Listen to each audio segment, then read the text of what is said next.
What's up YouTube, Notatroll here. So pretty much I decided what I'm gonna attempt to do with this channel is rant about stuff that I dislike or I find annoying.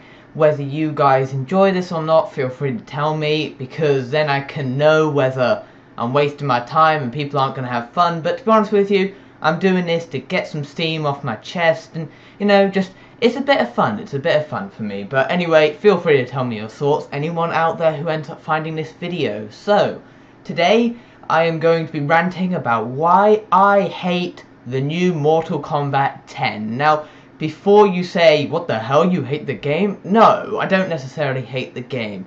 This is more for a title purpose, to grab attention to a series that I'm hoping to start, because that's how YouTube works. But anyway, don't worry, there's no misleading thumbnail, that's always good.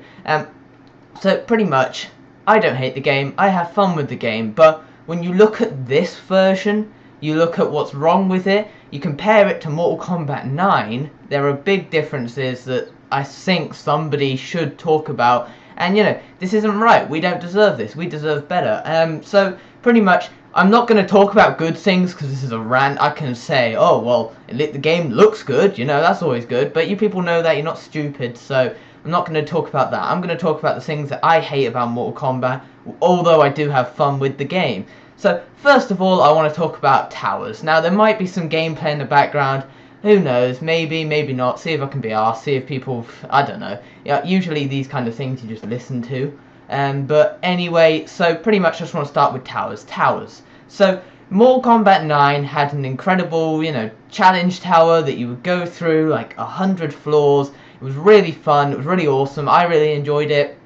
And to be honest with you guys, on Mortal Kombat 9, I was terrible online. I didn't want to practice my combos, I didn't want to learn the character, you know, I just didn't really feel like playing online. It just wasn't my scene, it wasn't my thing. So I just played the game when it came free on PSN, and I played it for, you know, I played it for the story, which was fantastic, really enjoyed it, and I played it for the challenge tower, which I ended up completing, which was, again, really challenging, really fun, a great experience. And we get to Mortal Kombat 10 now, and fair enough, they've added these things called living towers, air quotations, not that you can see.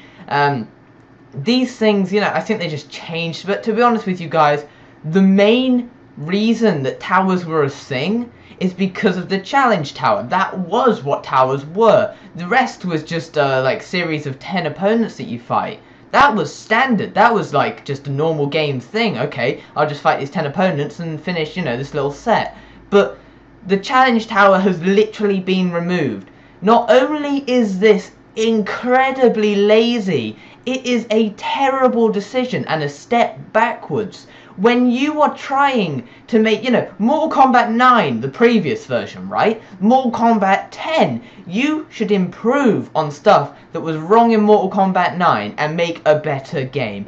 And what they've done is taken a huge step backwards. They've said, okay, this challenge tower, people loved it, it was a really fun thing, you know, it was challenging, it added just more life to the game, more a lengthier playthrough, and we're going to take this away.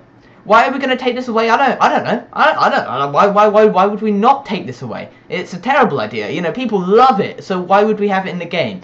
Pure laziness is the only thing that I can make from this.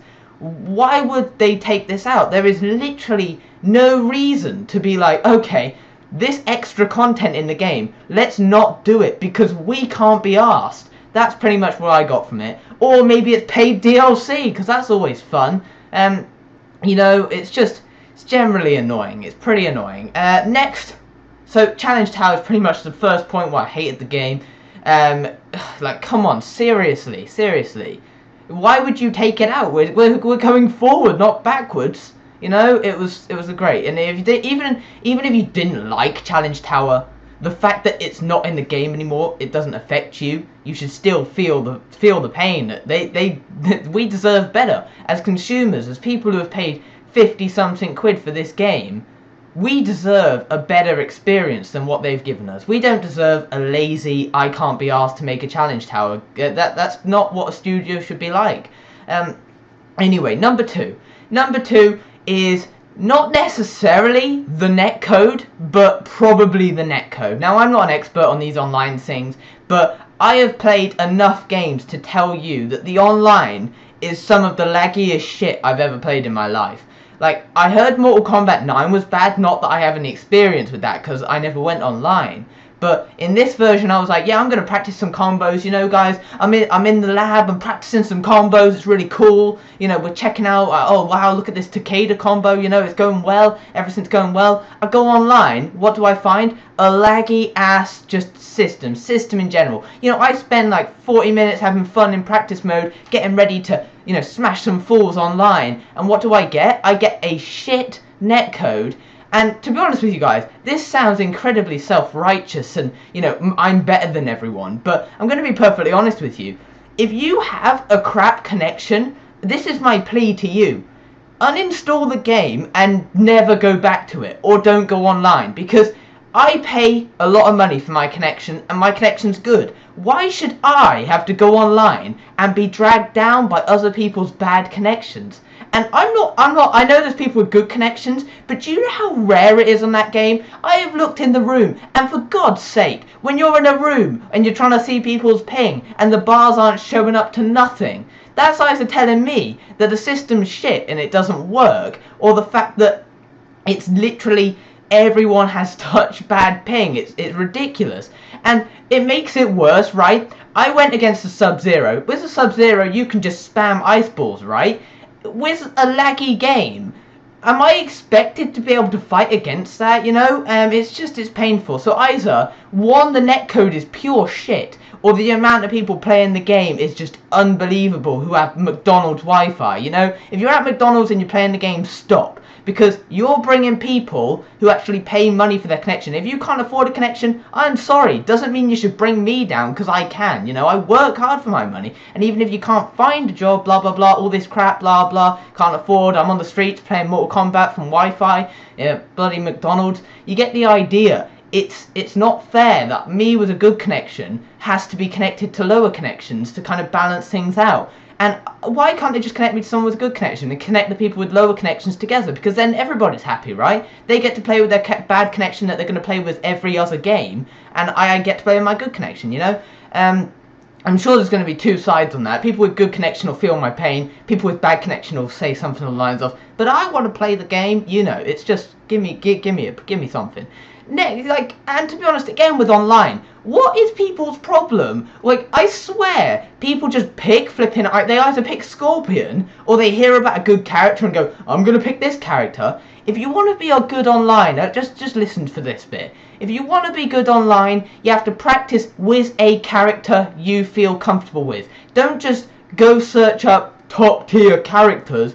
Is me pressing on the keyboard. This is what half the people flipping do. They search top tier characters, they hear that Scorpion's really good, they hear that Aaron Black's, you know, he's really good, and they just pick him. And they don't even attempt to learn him, they just spam moves, and it's like, stop. If you want to be good at fighting games, find a good character that you like, you enjoy, and just search up a combo online, you know, it's not hard, you just got to put in like an hour of your time, and then you're solid, you know.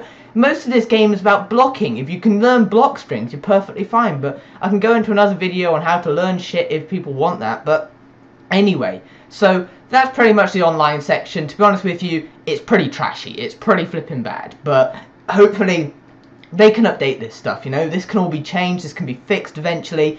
But the fact that they're clearly a lazy company and haven't bothered to do the challenge tower for MK10, unless there's another reason, even if there is another reason, doesn't fucking matter. You do something, add something else. Like this living tower stuff isn't. The factions are awesome, by the way. I'm glad they added that. So they did add a couple of things.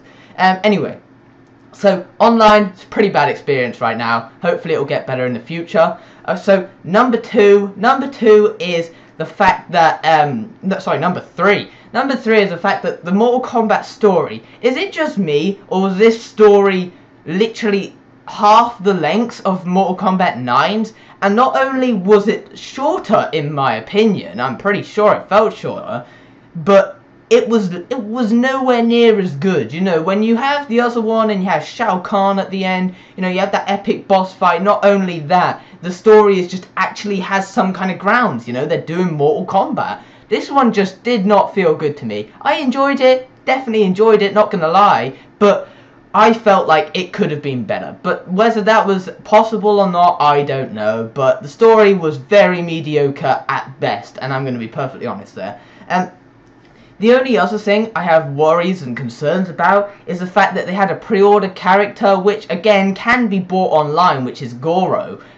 But why would, why would you do this? Why would you lock away a character behind a pre-order bonus? Is it because they need to secure downloads and purchases for their game that they're not confident in? Is that what I'm getting? Because when I see stuff like that, I'm getting a vibe of people who are not confident about their game, whose game isn't going to be what it should be. And, oh look, here, quickly pre-order so you can get this character that nobody else can get. Obviously, as I said, you can buy it online, but it's still a bit of a, come on, buy our game. Again, the Kombat pack, to be honest with you, I've never agreed perfectly well with people adding DLC characters, just because a DLC character is saying, we could have put this character in the game, but you know what we're going to do? We're not going to, so that we can sell them later.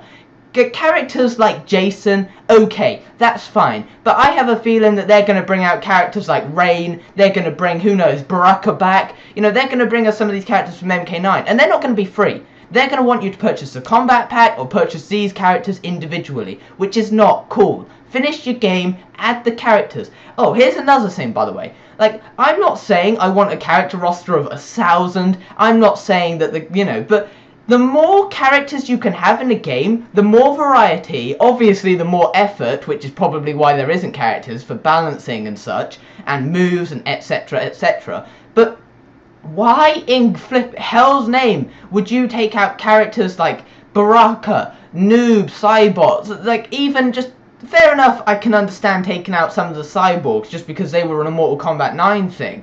But some of the other characters, is like, come on, you really could have had them in there. Like, even if a character dies, right? So someone dies, I'm not going to say the name, in the story, will they be in the next game? Who knows? Probably not, if you ask me. Should they be? Hell yeah, they should be.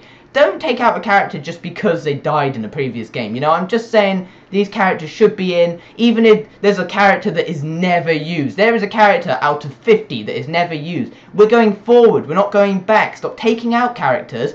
Add more, that's what we do, if you ask me. I think that's just and sure they have to put in more effort, but that's what they should want to do, because it's their child, it's their game. They should want us to be happy with it. And obviously I could do a rant about things I loved about MK, but I would much rather talk about things that I hate, because it's more passionate, it's more fun. Anyway, so that's pretty much the only things that I really can think of at this moment. If I sat down on it and I thought about it a little bit longer, I could probably think of the odd thing that maybe pissed me off a bit. Like, to be honest with you guys, the PC release, I'm pretty sure was a fucking joke. Like, I didn't get it straight away. I got it off of a exterior site that was pretty cheap, to be honest with you, which is very good, but nothing to do with the developers themselves, just to do with retailers. Anyway, so the PC release, I'm pretty sure, didn't have online for something like a week. This is a fucking joke. And I know they had like separate packages you had to download and shit. I don't understand any of that, but I have never had to do that with any other game, nor has near enough any other game has such a shit release like that. This is a AAA game. Mortal flipping Kombat. There has been 9 in the series. This is the 10th. For them to fuck up the release is ridiculous. Like, do they not learn from lessons of other companies? Like, do these companies not watch a company fuck up and go, huh, that company fucked up, let's not do that. Here's how they did it, let's not do that. Just trying out these various things, it was a big facepalm experience. So I feel sorry for people who pre-ordered Mortal Kombat, wanted to go online day one, they were ready, they practiced like 5 seconds, they were ready, and these guys are good, and oh no, we don't get that, online's cancelled. Okay. And like, there was something where Sub-Zero and like Scorpion, I saw some people had them locked off. I think that's because they didn't install packages, but I don't know what's going on with all that shit. The launch was fucking just, it was terrifying. Anyway guys, that is my rant on Mortal Kombat. Really can't think of anything else right now. I probably could if I sat down for a bit longer and thought about it, but these things are going to be on a whim.